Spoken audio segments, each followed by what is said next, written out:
Ashama arkafuune daawwattoota hordoftoota keenya akkam nagaa keessanii nageenyi koo kan jaalalaaf kabajaa bakka jirtanitti sinaa qabu. Egaan daawwattoota hordoftoota keenya oduu injifannoo oduu ajaa'ibsiisaa qabadhee isiniif dhiyaadheera. Hamma xumura qophii kiyyaatiin waliin turaan affeerraa kooti Unready Adam TV namoonni chaanaalii keenya faarii taatan subscribe gochuun maatii kenna ta'a.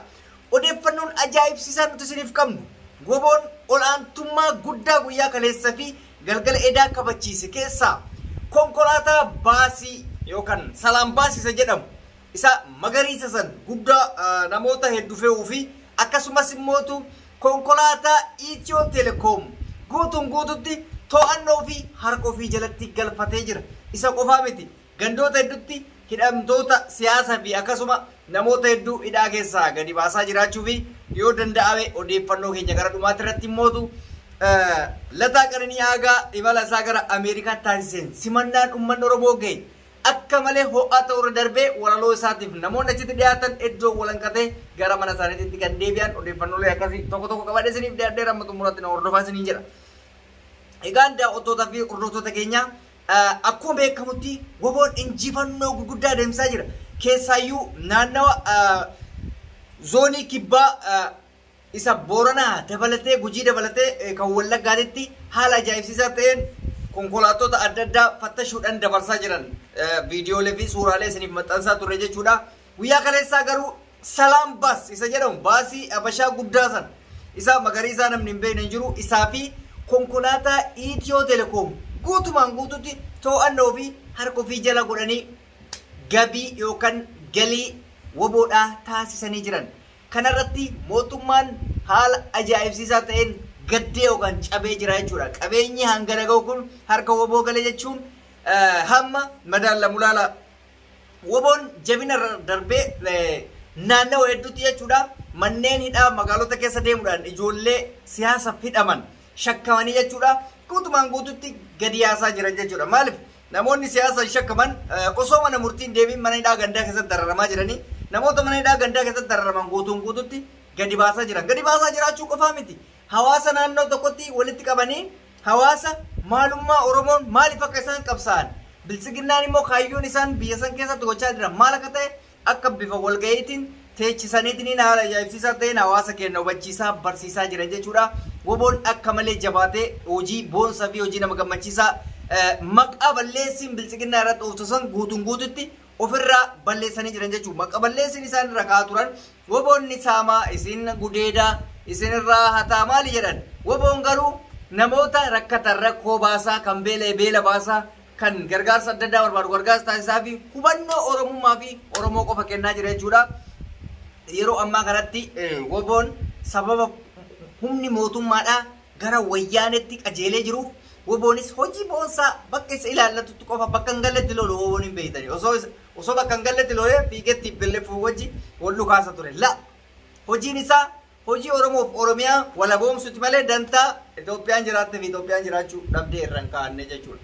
Kanaaf hojii amma itti jirtan kana haala ajaa'ibsiisaa jiruun itti nuufufaa isiniin jenna. Kun waan baay'ee hawaasni Oromoo isinirraa barbaadudha. Hidhamtoota siyaasaa kenna baasaa yoo danda'ame gara Finfinneetti osoo nuuf siqanii baay'ee gaariidha jechuudha. Maaliif daangaalee Finfinnee haa jiraataniyyuu malee gara Finfinneetti hin galle hanga ammaa osoo danda'amee gara Finfinneetti kan galan taate hunda caalaa baay'ee bareedaa ture jechuudha. Woboo keenya odeeffannoo achi jiru kan nu dhaqqabe bareedaa kana baay'ee nuuf galatoomaa isaaniin jenna kan isaanii asumarratti dhaaba jechuudha. Dhuma irratti garuu gargaarsi woboodhaaf taasifamaa jiru kan shira bilisiginnaatiin fashalaa'es naannoo Ameerikaatti jira. Shirri sun akka haqamuuf Daawitee Mokonnin irratti hojjechaa jira. Galatoomi jennaani akka sirriitti ammas irratti nu hojjetu abdii guddaa irraa qabna jechuudha. Inni biraa akkuma beekamutti aartiin Oromoo yeroo ammaa kana sadarkaa boonsaa sadarkaa bareedaarra jira.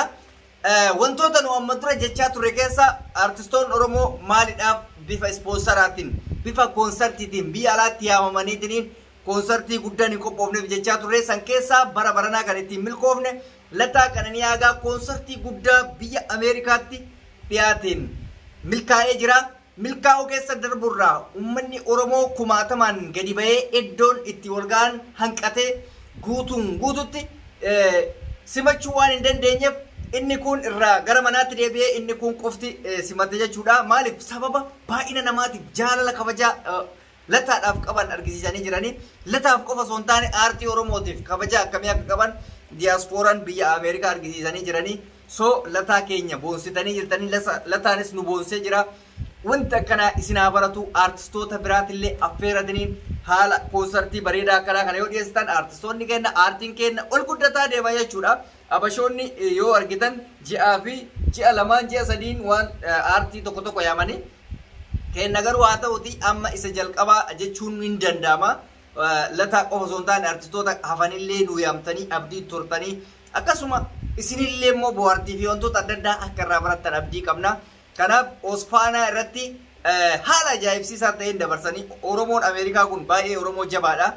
Gargaarsa bira yoo laalte Oromoo baay'ee gargaaranii woboon gargaaranii qabsaa'otaaf sagalee ta'anii akkasuma wantoota baay'ee godhan jechuudha.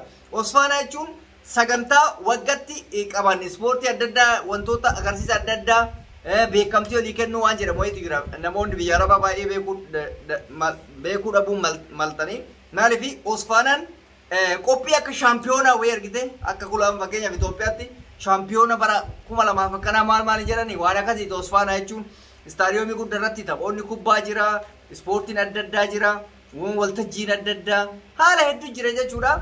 Isarratti namoonni hedduu milkaa'anii jiranii miidiyaan OMN milkaa'ee jira lataa qananii milkaa'ee jira namoonni kitaaba gurguran akkasii dargaggoo fi dargaggeettiin bakka sanitti ol fuudhanii so Osfaanaan baay'ee Oromoo boonsee jira. OMN nifu guyyaa takkatti birrii doolaara 100 meeqa guuran jechuudha. Birrii gurguddaa yeroo Oromoon akkasitti ol ga'u nama gammachiisa. Kanaaf dhuma irratti waan isiniif dhaamu artistoota Oromoo hafanillee adaraa keessan isintu humna qabaa isintu nu olii jechuun hin danda'ama. Biyya Ameerikaa jirtan jechuun addunyaa kanarra biyyi guddaan Ameerikaa waan ta'eef waan barbaadan gochuu dandeessanii artistoota keenya osoo hin tuffatin koonsartii dhiyeessaa fi koonsartii sana irratti mallaqa isaan baastanii wanni isin baasta yoo jiraate ispoonsara irraa ta'uudha. Achitti uummanni mallaqa ofiitiin ilaala waan ta'eef tikkeettiidhaan haala kana baay'ee fufsiisaa garuu wanni xiqqoo hin yaade keessaa osoo Osfaanaa kanarratti achumaan mallaqa woboodhaaf walitti qabdanii jiraatan yaada jedhu qaba. Garuu amma boodaaf isinaa baratu yeroo ammaa kanatti uummanni Oromoo gaachanni inni qaboo jiraate woboo fi woboo bichaadha. Kan sanirraa fi dhaaboliin ofii isaaniitiif mana hidhaa jiran jechuu hin danda'ama. Hidhaa dhaabbataa waan jedhamu san. Kanaaf waa'ee abaa'oo kanallee kan itti mari'attan isin yaadachiisuu barbaada nuti ijoolleen biyya Arabaa nuti gargaarsi nu goonu yoo jiraate sagalee gochuu fi hanga danda'ameen parsantii xiqqaadhaan bira dhaabbachuudha. Kan sanirraa fi humni guddaan isin bira jira isiniin jedha. Egaan daawwattoota hordoftoota keenya qophii keenya xumurree jirra hamma dhumaatti teettanii hordofuu keessan galatoomaa isiniin jenna. Anreedii Adam Chuubii namoonni chaanaalii kiyya faara taatan subscribe gochuun maatii keenya ta'a viidiyoo keenya like gochuun irraa fatina oolmaa gaarii turtii gaarii naaf qabaadha.